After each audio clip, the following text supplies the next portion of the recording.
Beginning, I didn't know what to expect. I came here as a 20-year-old kid right out of Germany, didn't play college.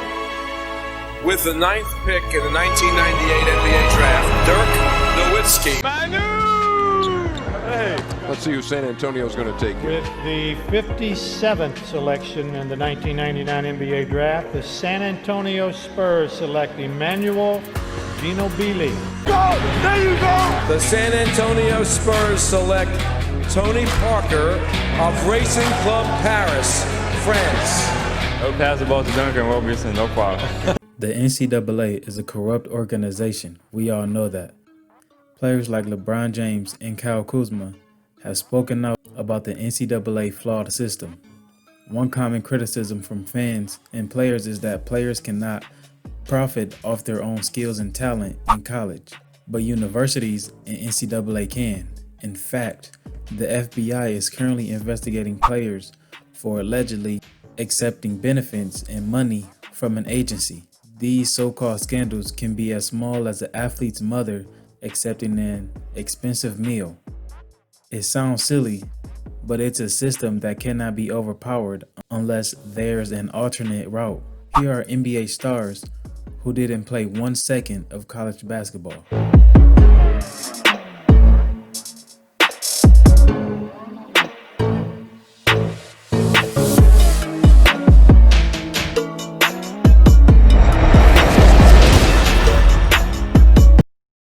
Lou Williams.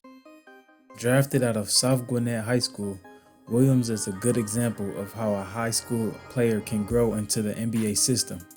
Williams didn't play much in his first few years, so he was sent to the D-League, where he played well and eventually got called up once the Philadelphia Sixers traded Allen Iverson. Williams then became the player we know today, a benefit bucket getter.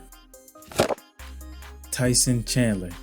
Tyson Chandler never really lived up to being the number 2 pick of the 2001 draft out of Dominguez High School, but he has put together a great year for his 18-year-old days as a Chicago Bull to his 35-year-old days as a Phoenix Sun. He's been an impact player in every season of his career. Of course, the GOAT himself, LeBron James. The question isn't whether or not LeBron should have gone to college. No, the real question is, should LeBron have entered the draft as a 17-year-old instead? He was a man amongst boys in high school. But even in his first year of NBA, there was no match for him. LeBron has been in the league for 17 years now, and we have yet to see him struggle. We usually see stars like him work through slow starts to their career, but LeBron simply went from putting up all-star numbers to putting up Hall of Fame numbers. Kevin Garnett. Kevin failed to reach the eligibility requirement on his ACT, so he was pretty much forced to go pro, but it worked out well for him, as he was selected number 5 overall by the Minnesota Timberwolves and put together a solid rookie season. From there, Kevin took off, making the All-Star team in 14 out of 15 seasons, including the MVP season in 2004. Failing the ACT was just a blessing in disguise.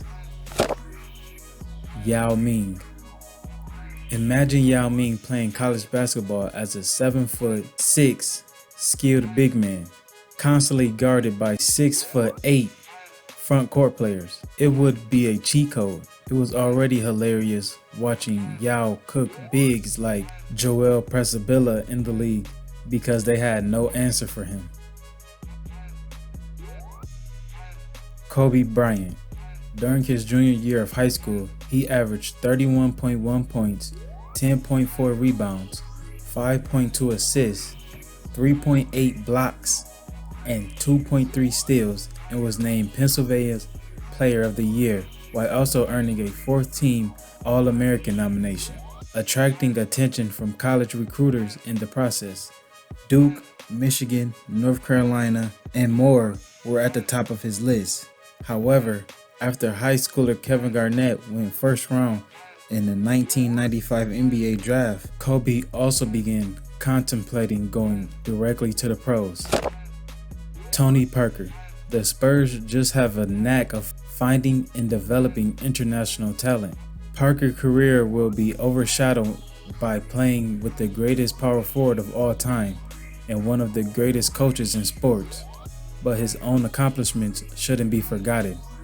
He's a 4-time NBA champ, Finals MVP, 6-time All-Star, a 4-time All-NBA honor.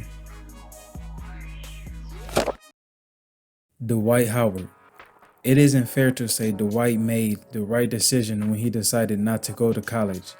We may clown him now, but Howard has put together a Hall of Fame career. He is an 8-time All-Star with 3 Defensive Players of the Years and 8 All-NBA awards. And he's still a productive player, despite falling victim of the evolution of the game. Dirk Nowitzki. Dirk Nowitzki is one of the most revolutionary players in the game of basketball. A 7-foot shooter shooting threes and long jumpers better than most guards. Just unreal. His patented post game is out of this world, and at 39 years old. Dirk was a stretch forward before it was cool and popular. He was also the first NBA player to be selected to the All-NBA first team without going to a high school or college in the United States. Manu Ginobili. Of Ginobili, Greg Popovich told Tim Duncan, "This guy is coming and nobody in the US knows how good he is." As usual, Pop was right.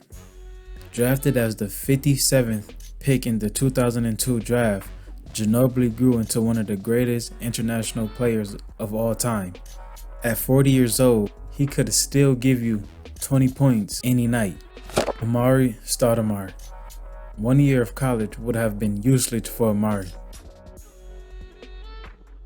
As a rookie, he dropped 38 points on the Timberwolves. If Amar'e had never had knee problems, we might be talking about one of the greatest power forwards to ever play the game. Tracy McGrady. Fresh out of Mount Zion Christian Academy, it took Tracy some time to adjust to the NBA, but once he got it going, he took off. After playing behind his cousin Vince Carter for much of his time in Toronto, McGrady took his talents to Orlando to create his own legacy. It worked, and now he gets to call himself an NBA Hall of Famer. Moses Malone. Malone signed a letter of intent to attend the University of Maryland, but opted out to go pro in the ABA instead. His resume speaks for itself.